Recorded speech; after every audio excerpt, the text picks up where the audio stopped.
جئنا إلى الدنيا كي ندعو إلى الله لننشر الخير في الكون الذي حارى ونرسل العطر من روض الهدى الزاهي ويشرق السلم أنوارا وأنوارا.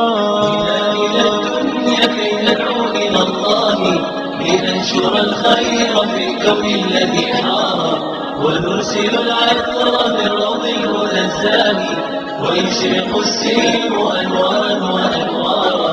الله الله الله أكبر، الله الله الله أكبر، لا إله إلا الله، لا إله إلا الله، لا إله إلا الله، لا إله إلا الله.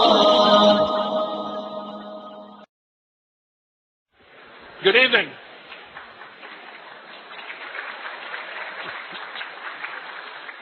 I want to welcome you to the Roger W. Hines Lecture for the 2006-2007 academic year. My name is Scotty McLennan, and I'm the Dean for Religious Life here at Stanford. A dozen years ago, the James Irvine Foundation established the Hines Lectures in Religion and Society. The series is intended to bring to the Stanford campus leading thinkers who examine the intersections and interactions of systems of belief and practice with human groups and societies. Past Hines lecturers have included Elaine Pagels, Diana Eck, Bruce Lawrence, Karen Armstrong, and last year, the Dalai Lama. There's much to honor in Roger Hines and his legacy. A professor of psychology, then dean, then vice president at the University of Michigan, he came to the University of California at Berkeley, where he served as chancellor from 1965 to 1971. Hines led the American Council on Education and then the Hewlett Foundation until his retirement in 1992. For many years, he lent his wisdom and energy to Stanford, having become a regular participant at its Memorial Church and a consultant to university leaders. We're delighted to honor him again this year with tonight's lecture. And I'm grateful to Religious Studies Professor Robert Gregg, formerly the Dean for Religious Life, who worked closely with the Irvine Foundation to establish this lecture series, and in a moment he will introduce this year's speaker. And with that, I would like to introduce Professor Robert Gregg. Thanks, guys. Thanks to a splendid set of newspaper advertisements created by Debbie McDevitt of the Office of the Deans for Religious Life, you who have come here tonight already know a great deal about Professor Ehrman's celebrated and broadly read books. Perhaps some of you also know of his recorded lectures on early Christianity. I know from my days in North Carolina of the James Gray Distinguished Professorship, which he holds at UNC Chapel Hill. I have heard stunning testimonies from those who have done their doctoral study with Bart Ehrman. While producing the kinds of close and technical stories that we in the Scholars Guild ponder and admire, Ehrman has also taken with complete seriousness his vocation as a teacher of undergraduate students and in recent years of the wider public. He makes fascinating texts and traditions in early Christianity accessible through his characteristic clarity of explanation and argument. Alterations in the earliest manuscripts of New Testament writings and the special field of text criticism have occupied Ehrman since his own graduate student days, and we are very fortunate to have him here as our Hines lecturer to give us his latest take on some of these issues. His lecture title, as you know, Misquoting Jesus, Scribes Who Altered the Scripture and Readers Who May Never Know. That's not you. Please welcome Bart Ehrman.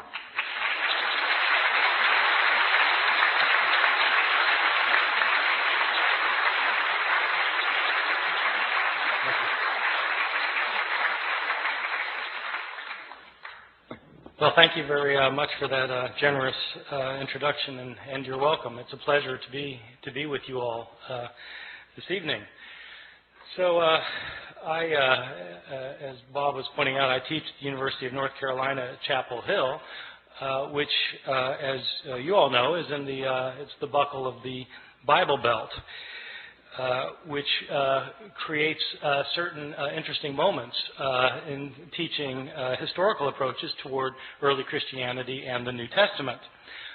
This last year, I was teaching my course on the New Testament, so I had a class of about 360 students in it, and I decided to do something this last year that I had never done before. I began my class by asking students the following question. I said, how many of you in here would agree with the proposition that the Bible is the inspired Word of God? Boom! The entire room raises its hand. All right, good, great. Now, how many of you have read the Da Vinci Code, I asked? Boom! The entire room raises its hand. Oh, good, okay. Now, how many of you have read the entire Bible? Scattered hands. I said, all right. Now, I'm not telling you that I think God wrote the Bible. You're telling me that you think God wrote the Bible. I can see why you might want to read a book by Dan Brown. I mean, if God wrote a book, wouldn't you want to see what he had to say? It's just one of the mysteries of living in the South. Well, the Bible is the most widely purchased, most thoroughly revered, and probably most broadly misunderstood book in the history of human civilization. One of the things that's misunderstood, at least by my 19-year-old students at Chapel Hill, is that when we're reading the Bible, we're not actually reading the words of Matthew, Mark, Luke, or John. We're reading translations from the Greek language in which these books were written. And something is always lost in translation. And not only that, but we're not reading translations of the originals of these books, because we don't have the originals of these books or of any of the other books of the New Testament. What we have are copies made centuries later, many of them many, many centuries later. These thousands of copies that we have are all different from one another in lots of little ways and sometimes in big ways. There are places where we don't know what the authors of the New Testament originally wrote.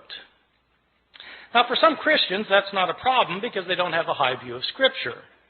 For others, it's a very big problem. What does it mean to say that God inspired the words of the text if we don't have the words? Moreover, why should one think that God performed the miracle of inspiring the words of the Bible if he didn't perform the miracle of preserving the words of the Bible? If he meant to give us his very words, why didn't he make sure we received them? The problem of not having the originals of the New Testament, though, is a problem for everyone, not simply for those who believe that the Bible was inspired by God. For all of us, I think, the Bible is the most important book in the history of Western civilization. It continues to be cited in public debates over gay rights, abortion, over whether to go to war with foreign countries, over how to organize and run our society. But how do we interpret the New Testament? It's hard to know what the words of the New Testament mean if we don't know what the words were. And so in this lecture, I'll be talking about not knowing what the words were and what we might know about the originals of the New Testament, how they got lost, and how possibly they might be reconstructed. So let me begin by talking about, on a fairly basic level, how it is that we got the books of the New Testament. The books of the New Testament were all written in Greek. They were all written in the first century of the Common Era. They were written by Greek-speaking Christians who wanted to share with their community their views of Jesus, of the faith, of what to believe and how to behave. So an author like Mark, the author of our first gospel, sat down and wrote out one day his gospel about Jesus. Now, we don't know where Mark actually lived. Some scholars have thought that Mark maybe lived in Rome. So let's say he lived in Rome. Mark writes his book. Well, how does this book get into circulation? The problem is we're dealing with an age in which there were no Xerox machines. There wasn't desktop publishing yet, no PDF files. In fact, there wasn't carbon paper. How did people get copies of books? Well, in the ancient world, the only way to get a copy of a book was to copy it by hand. One page, one sentence, one word, one letter at a time. Mark makes his book, and somebody in his community wants another copy of it. And so that person either makes a copy himself or has somebody else make a copy for him. Now, part of the problem is that in the ancient world, at this time period in the Roman Empire, probably something like 90% of the population was illiterate, couldn't read or write. So not anybody could just make a copy. And most people who could write couldn't write very well. And so somebody makes a copy. We don't know who it was who made the first copy. We don't know if this person was competent or incompetent, but he made a copy. And probably, if he made a copy of this book by hand, one page, one sentence, one word, one letter at a time, he made mistakes. Now, my students sometimes have difficulty believing that people make mistakes when they copy things by hand. And so I tell them, well, you sit down tonight and copy the Gospel of Mark and see how you do. Well, in fact, they'll make mistakes. Now, here we have a problem created, because we have the second copy of Mark that is also put in circulation, and somebody wants a copy of Mark, and so they copy the copy. But the copy has mistakes in it. And so the next person who copies it copies the mistakes, thinking that they're the original wording. And the second person also makes mistakes of his own. And so he not only reproduces the mistakes of his predecessor, he introduces his own mistakes. And then another person comes along and copies that copy, making the mistakes of both of his predecessors and creating mistakes of his own. And then that book gets put in. And pretty soon you've got copies around the city of Rome that are all different from one another.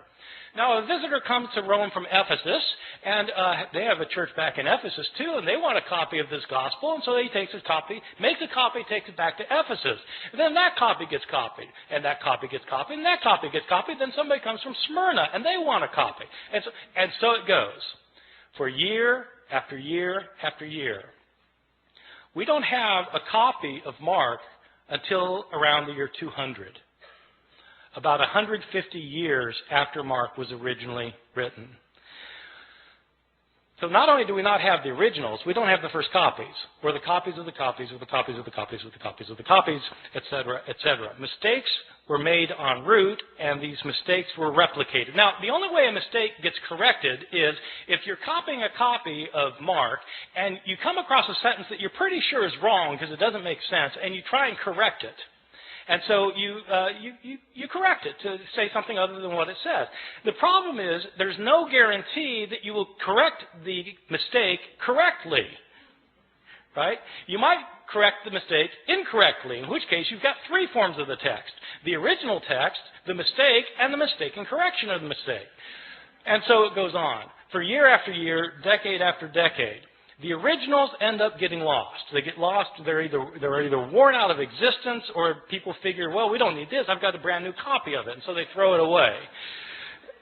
And all of the books of the New Testament, all 27 books, experience the same fate.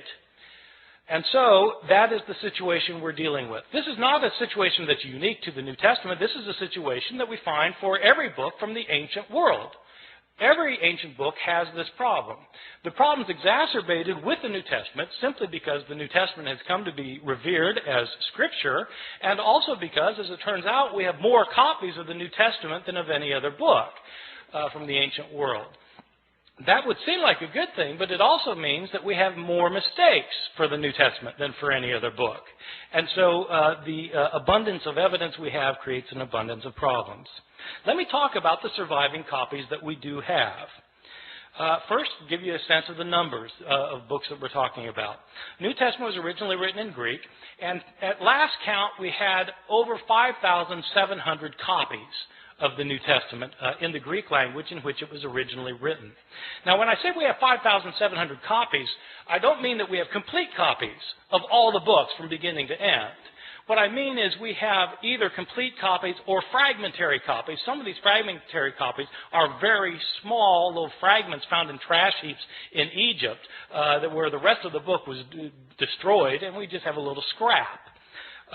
So we have from little scraps to enormous tomes that are in medieval libraries. We have 5,700 copies in Greek, and we have copies in other languages because as Christianity spread throughout the Roman Empire, people translated the New Testament into other languages, such as Latin.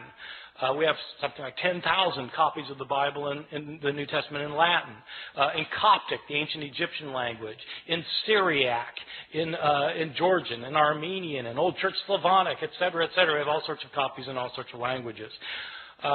These copies can be compared with one another.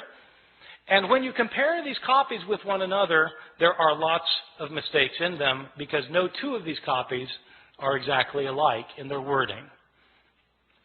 How old are these copies that we have? Well, the oldest copy that we have of any book of the New Testament is actually a little fragment that was discovered in Egypt. This fragment is about the size of a credit card, and it's written on both front and back. That's significant, by the way, that it's written on both front and back, because it tells you that this copy actually came from a book. Like we have books today where you've got pages written on front and back, as opposed to a scroll. Christians early on preferred writing their scriptures in books rather than in scrolls. That made these books different from other books throughout the Roman world. This little credit card-sized scrap that we have is called P52. It's called P52 because it's written on papyrus. So papyrus is an ancient writing material, and it's called P52 because it was the 52nd papyrus that was discovered and categorized, classified, cataloged. So this little scrap has a few lines on it from John chapter 18. It's the passage where Jesus is talking to Pontius Pilate in his trial before Pilate, where Pilate says, "What is truth? What is truth?" That line. So that's that. It's written on, and it's written both front and back. Now the thing is, if you have a little scrap like that, and it's written on the front and the back, and you know what passage it comes from, then you can actually do some interesting things, because you can figure out, even though you don't have a complete line on this page, you can figure out where this thing was on the page. And if you've got, if you do it right, if you figure out, if you've got it one margin, you can figure out how many letters were in each line, and you can figure out how many lines must have been on the page in order to get from this part to that part. See what I'm saying? So you can actually reconstruct how long the page was, and then you can calculate how many pages were in this manuscript, because how many pages would it take with this many letters in it to create the Gospel of John. And so this one scrap can tell you how long the manuscript was. So there are people who do this for a living, so it turns out.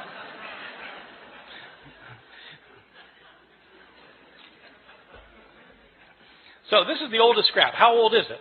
This scrap, P52, is usually dated to the first half of the 2nd century. The way they date ancient manuscripts is actually on the basis of a handwriting analysis. The science of this is called paleography. Paleo meaning ancient, graphy meaning writing, ancient writing. So the study of ancient writing is called paleography, and there are scholars who are paleographers who can date manuscripts within about 50 years of their production. The way the science works is that handwriting in the ancient world, before there was the invention of printing, changed slowly over time. So people made letters in certain distinctive ways depending on when they lived. And so if you are familiar with how handwriting was in different periods of history, then you can determine when a manuscript was written. That's the science of paleography. And a good paleographer can get within about 50 years. So this thing, and you need a 50-year gap, because some scribe who's copying a manuscript when he's 70, probably is writing the same way he did when he learned how to write when he was 20, and so you need a 50-year gap. So this thing is dated to around 125 plus or minus 25 years. Well, that's pretty early. This is from the Gospel of John. This little piece was probably written about 30 or 40 years after John itself had been produced. So that's pretty good. We don't get a complete copy of the Gospel of John until, again, around the year 200. But we do have this little scrap. Most of the manuscripts we have are not anywhere near this early, though. We start getting full manuscripts at the beginning of the 3rd century, around the year 200, 150, 170 years after Jesus' death. These are about 120 years after most of these books had been written. And we don't start getting numerous manuscripts until the 7th, 8th, or 9th centuries. And then we start getting lots of them, because then you've got monasteries where monks are spending their days copying manuscripts. And we have a lot of their manuscripts. And so 5,700 manuscripts, some of them going back into the 2nd century, none of them being the originals or even within a few years of the originals.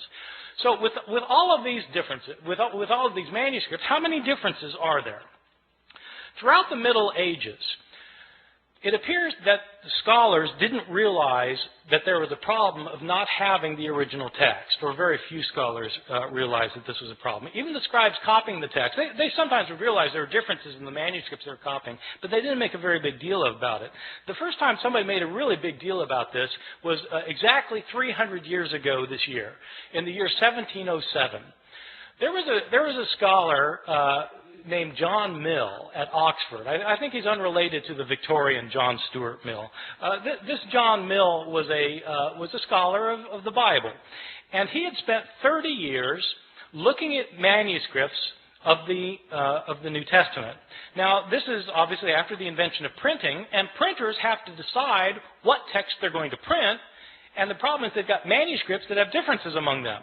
And so how does the printer decide which manuscript to print? Well, it's a problem. That's when they started realizing that this was an issue. Well, John Mill wanted to produce a printed edition of the Greek New Testament. He spent 30 years looking at the manuscripts available to him. He had available to him 100 manuscripts, approximately 100 manuscripts. And he printed up his edition of the Greek New Testament, in which he'd give a verse, and then at the bottom of the page he would indicate the places where the manuscripts differed from one another for that verse. To the shock and dismay of many of his readers, when John Mill produced his edition of the Greek New Testament, it included an apparatus at the bottom of the page that cited 30,000 places where the manuscripts differed from one another. 30,000 places where there were manuscript variations among the manuscripts that he had discovered. And the striking thing is, John Mill didn't give all of the differences he found. He only cited the differences that he thought were significant. Some of his detractors claimed that John Mill was working to render the text of Scripture uncertain. His supporters pointed out that he didn't create these differences. He simply noticed that they exist. So what do we know today about the numbers of mistakes in our manuscripts? Well, Mill looked at 100 manuscripts, and now we have 5,700 manuscripts. Nobody knows how many differences there are among the manuscripts that we now have, because nobody yet, even with the development of computer technologies, nobody has been able to add up all of the differences. Sometimes scholars guess that there may be a couple 100,000 differences. Some people say 300,000. Some say 400,000. There are different guesses. The way I usually put it to my students is in comparative terms. There are more differences in our manuscripts than there are words in the New Testament. More differences in our manuscripts than there are words in the New Testament. Well, this obviously creates a problem. If you want to know what Mark actually said, and all you've got are copies of Mark that are hundreds of years later that have so many differences in them, how can you possibly reconstruct it? Well, that is a problem.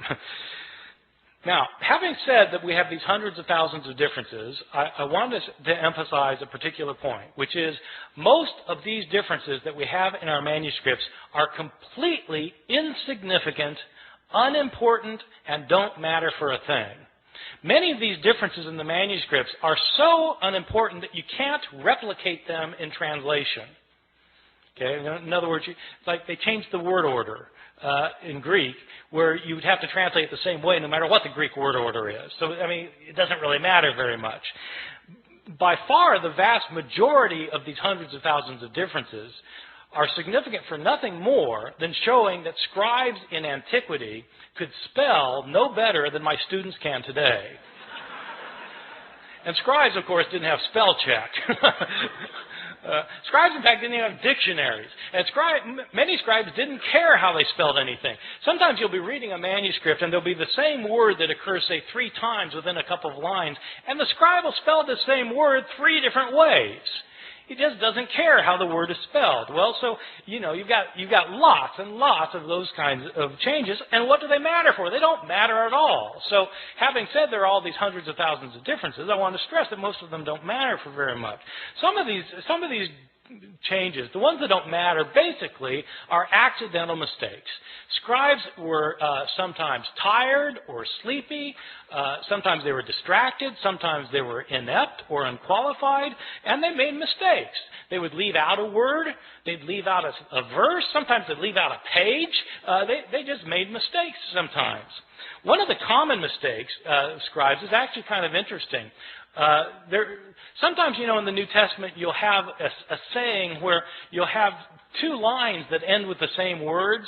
Like Jesus in Luke chapter 12 says that whoever confesses me before people will be confessed before the angels of heaven, and whoever denies me before people will be denied before the angels of heaven. So you've got 2 lines that end with the words before the angels of heaven. And what scribes sometimes would do is they'd copy down the words before the angels of heaven on the first occurrence, and then, they'd copy it down, then their eye would go back to the page, and their eye would alight on the second occurrence of the same words. Thinking that that's what they had just copied, they'd go then to the next line and start copying there, and as a result, they would leave out the intervening line. See how that works? That kind of phenomenon is where your eye skips from one line to another. It's called parablepsis. Parablepsis. And when you have words that end the line the same way, that's known as homoteleuton. So this kind of mistake is called parablepsis occasioned by homoteleuton. It's on my final exam at Chapel Hill. Probably the most egregious mistake in any manuscript of the New Testament, one of my favorites, is in a manuscript that's manuscript 109.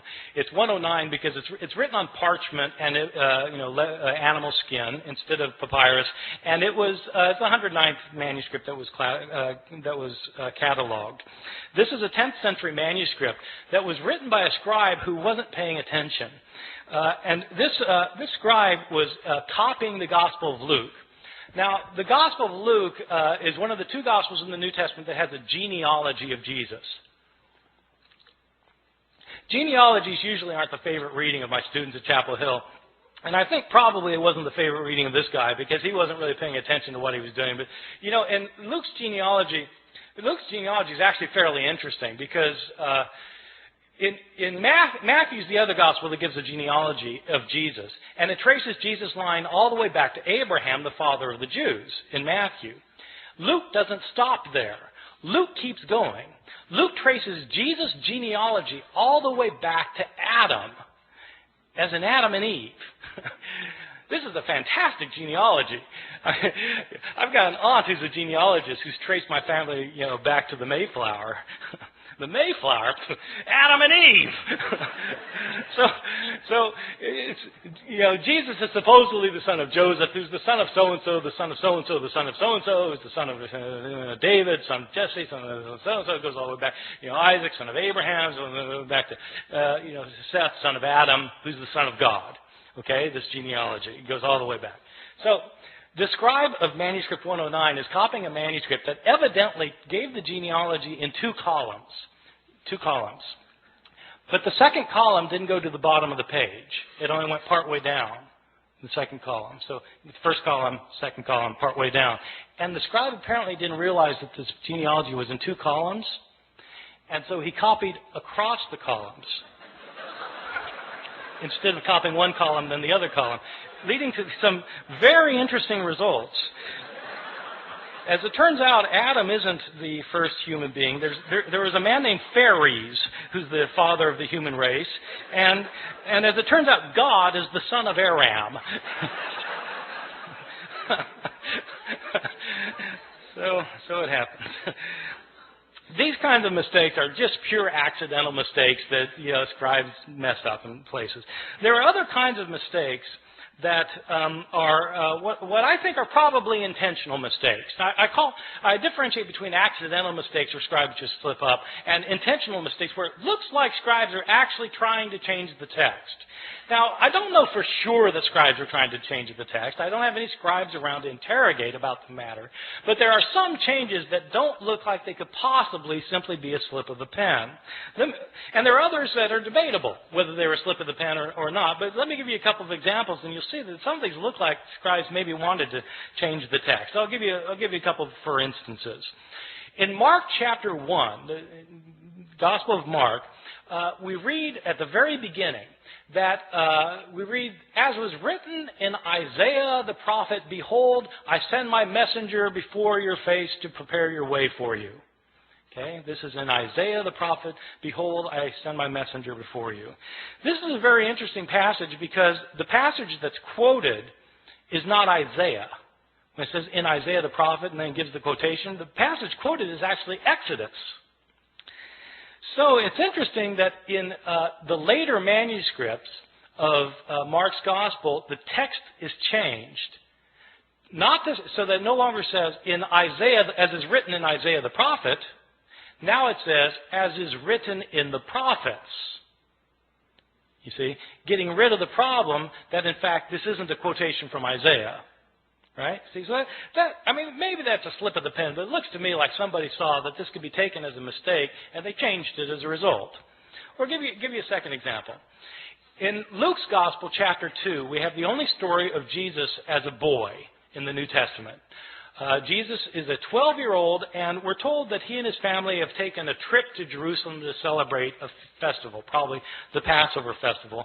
It is a peculiar story because they celebrate this festival, and then the family goes back in the caravan back home, and 3 days later they realize Jesus isn't with them.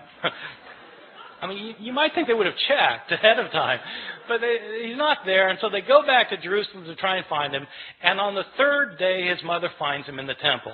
And this isn't an accident, by the way, that it's on the third day, right? This is a foreshadowing for Luke of what's going to happen at the resurrection narrative, where on the third day, Jesus will rise from the dead. Well, so on the third day, his mother finds him in the temple, and there's 12-year-old Jesus talking to the leaders of the Jews and discussing with them matters of the law. And Mary is not pleased, and she sees Jesus finally after tracking him down for 3 days, and she says, "Son, why have you done this? Your father and I have been looking all over for you."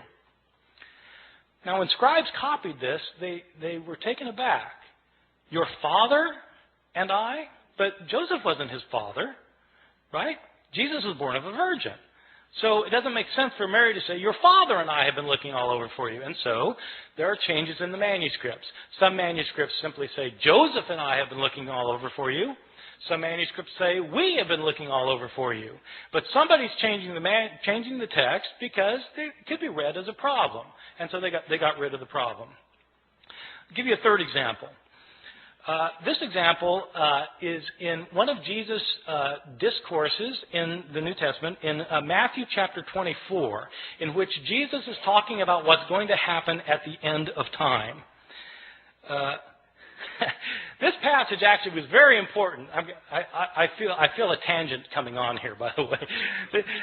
This passage was very important when I moved to Chapel Hill in 1988. Bob, you had been gone for a year at this time.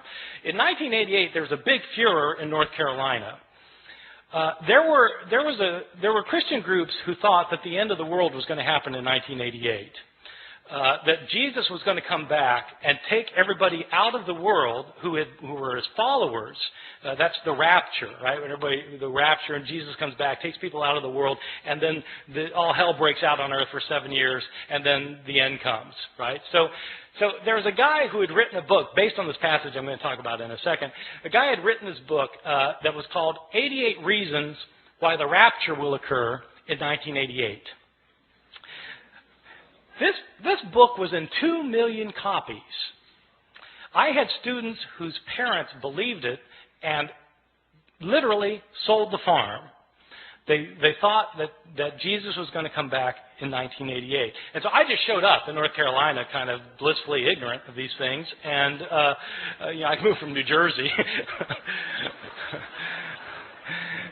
where such things we're not worried about. And but this guy named Edgar Whisenant, he was a NASA engineer who had studied the Bible and come up with 88 reasons why the rapture is going to occur in 1988. And one of the reasons involves this passage I'm going to talk about. Jesus tells this the disciples want to know, when's the end going to come? And Jesus tells them, learn the parable of the fig tree. When the fig tree puts forth its leaves, you know that summer is near. So too, when these things take place, you know that the end is near. Truly I tell you, this generation will not pass away before all these things take place. So Edgar Whisenant, this is one of Edgar Whisenant's 88 reasons. So the way it works is this. What is Israel in the Bible? Israel is sometimes represented as a fig tree. Well, when the fig tree puts forth its leaves, you know that the end is near. Well, okay, so if the fig tree is Israel, when does the fig tree put forth its leaves? Well, the fig tree lies dormant over the winter, and then when springtime comes, it comes back to life. When does Israel come back to life? 1948. That's when Israel comes back to life, becomes a nation again. Truly I tell you, this generation will not pass away before all these things take place. How long is a generation in the Bible? 40 years. 1948 plus 40, bingo, 1988. This was one of the 88 reasons. Now, somebody pointed out to Edgar Whisenant that Jesus in the same passage points out that no one knows the day or the hour when the end will come. When Whisenant had said that it was going to come during the week of Rosh Hashanah in September. And so they said, but Jesus says no one knows the day or the hour. And Whisenant was completely unfazed. He said, I don't know the day or the hour. I just know the week.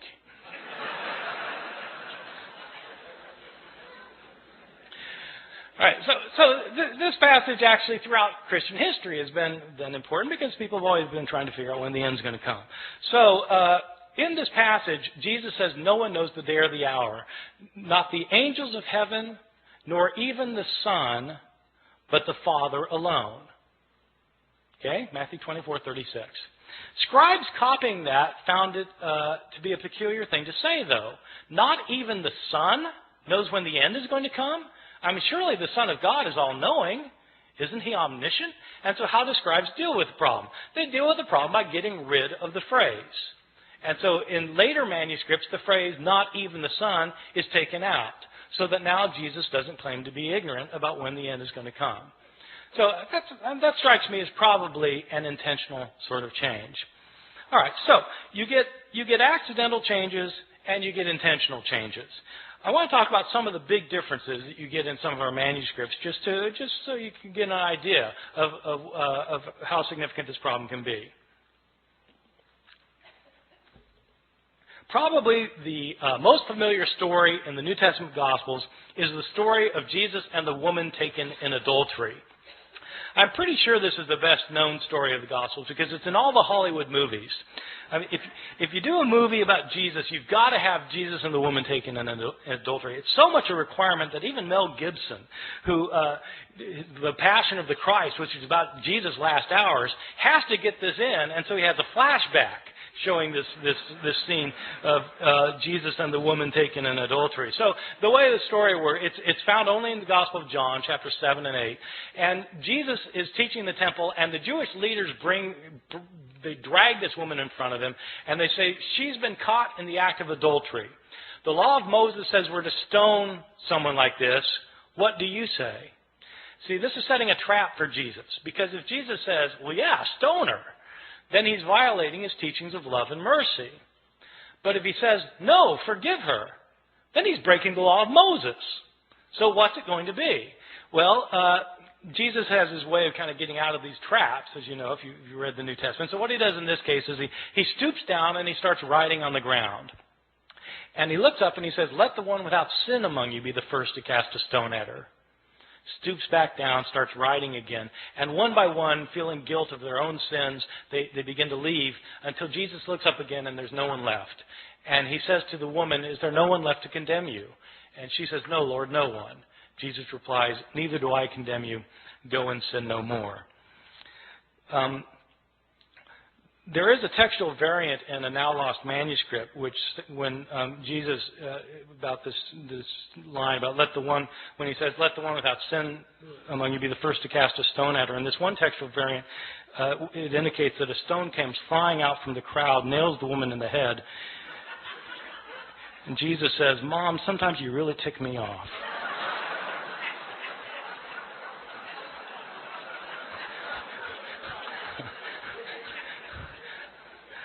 I made that up.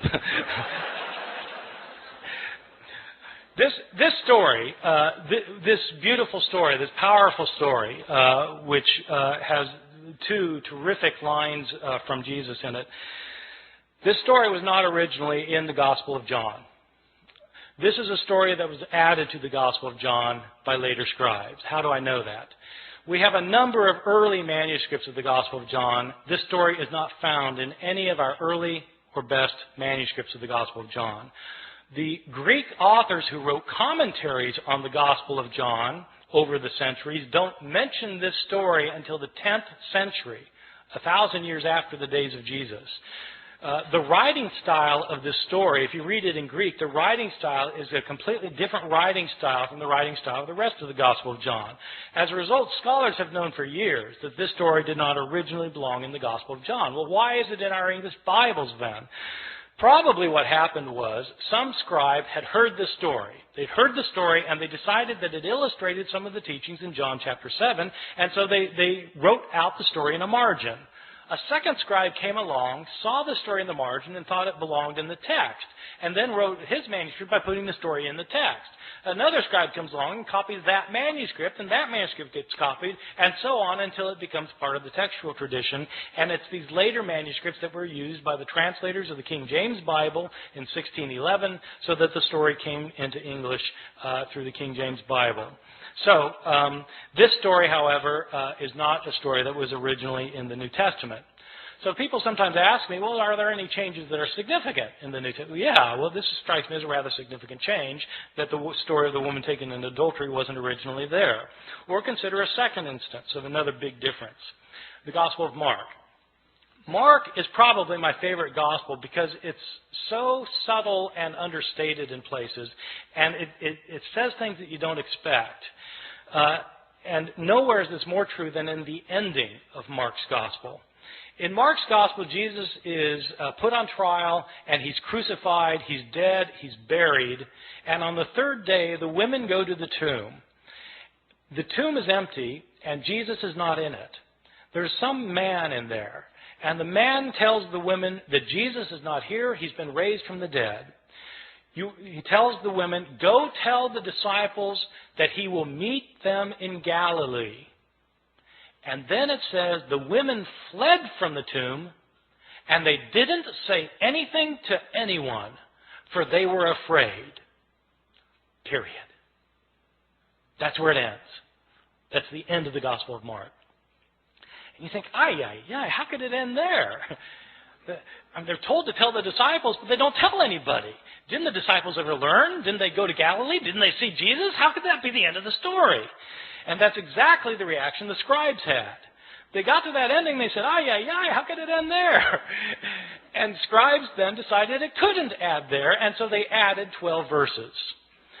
So that in your English Bibles today, you'll find 12 more verses after that, after chapter 16, verse 8. And often they'll be in double brackets, because the translators will tell you in a footnote, these verses weren't originally in here, these were added by later scribes. In these verses, in these added verses the scribes added later, But we know they're added later because they're not in the earliest and best manuscripts. The writing style is different from the rest of the Gospel of Mark, and in fact there are inconsistencies between this ending and the verses that precede it. So this is clearly an addition to the Gospel of Mark. In these final verses, according to these final verses, the women do go tell the disciples do go to Galilee, they do meet Jesus there, and Jesus then tells them that they're to make the disciples of all the nations, and people who become his disciples will be able to speak in foreign languages that they previously didn't know. They'll be able to handle deadly snakes, and they'll be able to drink poison and it won't harm them. These are the verses that the Appalachian snake handlers in my part of the world use to base their liturgical practices on. I've always thought that sometime in the ambulance on the way to the hospital, somebody should point out, well, actually those verses aren't in the Gospel of Mark.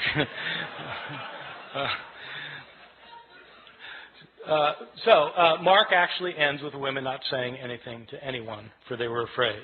Somebody added the last 12. Let me give you a couple more examples of some differences that strike me as big. One that I think is really quite interesting that scholars debate. The first two I gave you, scholars don't debate very much. Almost everybody agrees that they weren't originally there. But there's an interesting change in another story in Mark that there's a lot of debate about among scholars. It's the story in Mark chapter 1 where Jesus heals a leper.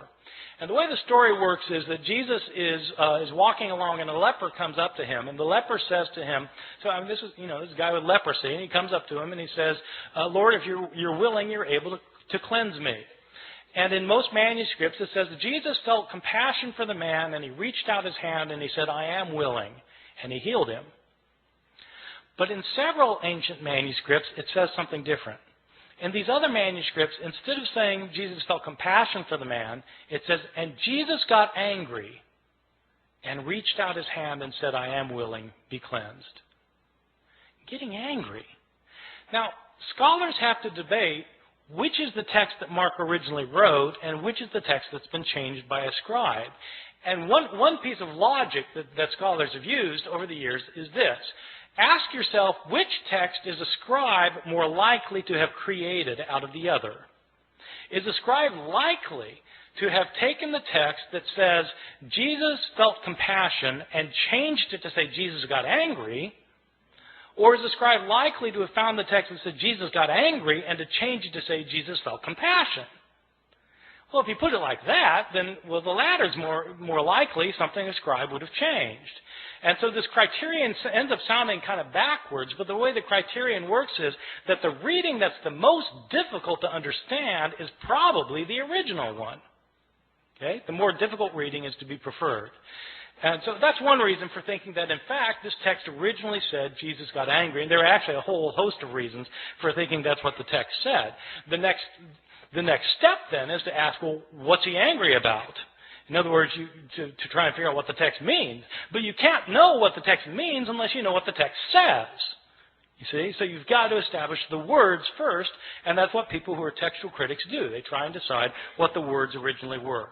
Let me give you one other example, and then I'm going to stop and take any questions that you have. There's another quite moving passage in the Gospel of Luke. Which is also well known. It's a scene in which Jesus is being crucified, and Luke is interesting in the scene of Jesus' crucifixion. Luke is interesting at the scene of the crucifixion because it's unlike what happens in Luke is unlike what happens in Mark's gospel, the story of the crucifixion. In Mark's, just to illustrate this for a second, in Mark's gospel, which is the first gospel, you have a very distinct portrayal of Jesus going to his crucifixion, a portrayal that is filled with pathos and agony. People don't realize this, that Mark's portrayal is very different from Luke's portrayal. And the reason they don't see that there are differences is because of the way that people read the Gospels. The way people typically read the Gospels, if they read the Gospels at all, but if they read the Gospels, the normal way of reading a Gospel is that you start at the beginning and you read to the end. So, okay, you're going to read the Gospel. You start with Matthew. You start with the first verse, chapter 1, verse 1, and you start reading and you get to the end. You go from top to bottom. Then you read Mark. Start with the beginning, go to the end, top to bottom, and it sounds a lot like Matthew. Same stories, a lot of the same words, sounds very similar. Then you read Luke, top to bottom, sounds exactly the same. Not exactly, it's different, but it's basically the same thing. They sound alike. And then you read John, well, that's different, but, well, in essence, it's not that far off. So they all sound basically the same because you read them from top to bottom, or you read them vertically. The way to see differences in the Gospels is to read them not vertically, but to read them horizontally. Where you read a story in Matthew and you look at the same story in Mark and compare the two stories. When you do that, you start finding enormous differences. People, there are all these debates about whether there are discrepancies in the Bible. But if you want to find discrepancies in the Bible, all you have to do is read the text horizontally. I give this as an assignment to my students all the time. I give them I say, take the resurrection accounts. What really happened at the resurrection? Depends which author you read. And so I have them list what happens in Matthew, what happens in Mark, what happens in Luke, what happens in John, and compare the list. And it's actually quite striking when you do this with the resurrection narratives. Because, well, who is it that goes to the tomb? Is it Mary Magdalene by herself or Mary with other women? If other women, how many other women? And what are their names? It depends which gospel you read. What do they find there? Is the stone rolled away already or is it not rolled away already? Depends which gospel you read. Who do they see there? Do they see a man there as in Mark? Do they see two men there as in Luke? Or do they see an angel as in Matthew? Depends which gospel you read. What are they told? Are they told to tell the disciples to meet Jesus in Galilee, or are they told to tell the disciples to stay in Jerusalem? Do they go tell the disciples? It depends whether you read Mark or whether you read Matthew and Luke. If they do tell the disciples, what do the disciples do? Do they go to Galilee, or do they stay in Jerusalem? It depends which gospel you read. I mean, you just go down the line, and it's different. And that's what you get if you read these stories against each other. Well, if you do that in the story of the crucifixion in Mark and Luke, you come up with very, very different portrayals. The significance of that is not just that, okay, it's as though there are discrepancies. Yeah, there are discrepancies, but that isn't the point. The point is that if you want to know what Mark has to say, you have to read Mark and not pretend he's saying the same thing as Luke, because they're different. And so Mark has to stand on its own as a literary production. In Mark's gospel, when Jesus is being crucified, in fact, it's a very gripping scene. In Mark's gospel, Jesus doesn't say anything while he's being led to the place of crucifixion. While he's being crucified, he's completely silent. When he's hanging on the cross, he's mocked by the Jewish leaders, by the people who are passing by in front of him. He's mocked by both robbers in Mark's gospel. Jesus doesn't say anything until the end. In Mark's gospel, at the end, he cries out, Eloi, Eloi, lama sabachthani, my God, why have you forsaken me? And he dies. That's it. That's Mark. Very, very powerful and gripping. But people don't realize this, because people think Jesus said all sorts of other things on the cross. Well, why do they think that? Because they've read Matthew, and they've read Luke, and they've read John, and they end up with the 7 last words of the dying Jesus, which are found in not one of the Gospels, but by smashing all of the Gospels together into one big Gospel. Now, it's perfectly legitimate to do that if you want to do that. If you want to read the Gospels and smash them all together so they're all right and they're all saying the same thing, but you have to realize that if you're doing that, you're writing your own Gospel. And you're making it say something that's different from any of the Gospels of the New Testament. Okay, so I mean that's the effect of doing that. In Luke's gospel, Jesus is not silent. He's not silent on the way to be crucified. He sees women weeping for him, and he turns to them and he says, "Daughters of Jerusalem, don't weep for me. Weep for yourselves and for your children, for the fate that's to befall you." He's more concerned about these women than himself in Luke's gospel. In Luke's gospel, he's not quiet while he's being nailed to the cross. He prays, "Father, forgive them, for they don't know what they're doing." While he's hanging on the cross, he actually has an intelligent conversation with one of the robbers. The one guy maligns Jesus. The other robber says to the other person to be quiet because Jesus hasn't done anything to deserve this. And then he turns to Jesus and says, "Lord, remember me when you come into your kingdom." And Jesus says, "Truly I tell you, today you will be with me in paradise." Jesus knows exactly what's happening to him in Luke's gospel. Not in Mark, but in Luke he knows exactly what's happening to him. He knows what's going to happen to him after it happens to him. He's going to wake up in paradise, and this guy's going to be next to him. And at the end, the most telling thing of all is that Jesus, instead of crying out, my God, why have you forsaken me?" He doesn't say that in Luke. What he says is, "Father, into your hands I commend my spirit." And he dies. In Luke's gospel, Jesus is completely in control of the situation. He knows what's going on. He knows why it's going on, unlike Mark, where he seems to be in doubt. This verse about "Father, forgive them, for they don't know what they're doing" is a very interesting verse. In early Christianity, this verse was interpreted not as a prayer of forgiveness for the Romans who were crucifying him. It was interpreted as a prayer for the Jews who had turned Jesus over to the authorities. Jesus is asking for forgiveness for the Jewish people in the interpretation of the early Christian interpreters of the passage. That makes it striking that in some manuscripts from the early years, this prayer is omitted by some scribes. Why would scribes take that lovely verse out? Well, it should be obvious why they took it out. They took it out because they interpreted it as a prayer of forgiveness for Jews, and these scribes didn't think God had ever forgiven the Jews. In the 2nd and 3rd centuries, Christians started saying that Jews are guilty for the killing of Christ, and that, in fact, the destruction of the city of Jerusalem in the year 70 by the Roman armies was a punishment by God given to the Jewish people for rejecting their own Messiah. In the 2nd and 3rd centuries, we have Christians who are saying that Jesus was God, so that when Jews, they would say, when Jews were responsible for the death of Jesus, we have some authors saying Jews are guilty of deicide. Jews have killed God, and God held them responsible. What's a scribe who thinks that going to do with his prayer of forgiveness? He's going to take it out. And that's exactly what happens. Some of our early manuscripts are missing the prayer. They're missing it because scribes have changed it for reasons of their own. These are some of the big differences that you can find in the New Testament manuscripts, and there are all sorts of differences that you find. Some are related to theological disputes of early Christianity, where scribes have changed the text to make it coincide more closely with their own theological views. Some of these changes have to do with relationships of Christians and Jews. Some of these changes have to do with Christian understandings of women. There continue to be debates today in churches, Christian churches, about whether women should have leadership roles. Well, these debates often hinge on verses that have been changed by scribes. You can guess which way scribes changed these verses.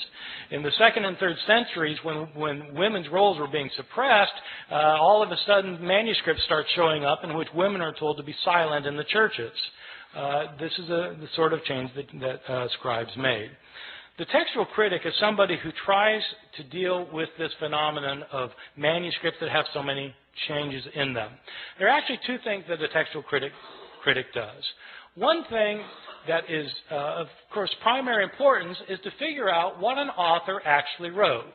Because you can't interpret an author, whether you're talking about Plato or Aristophanes or Homer or Mark or Matthew or Luke or John. You can't interpret what an author said unless you can't interpret what he said unless you know what he said. You've got to have his words, and so textual critics try to reconstruct to the best of their ability what an author actually wrote. A textual critic also, though, is interested in knowing why the text got changed.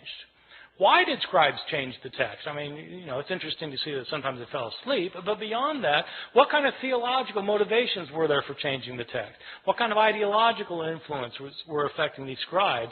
When we know more of that kind of information, we're better able to understand both the scribes and their own historical context as people living in the early centuries, especially the early centuries, a time period about which we have very little information about Christianity otherwise.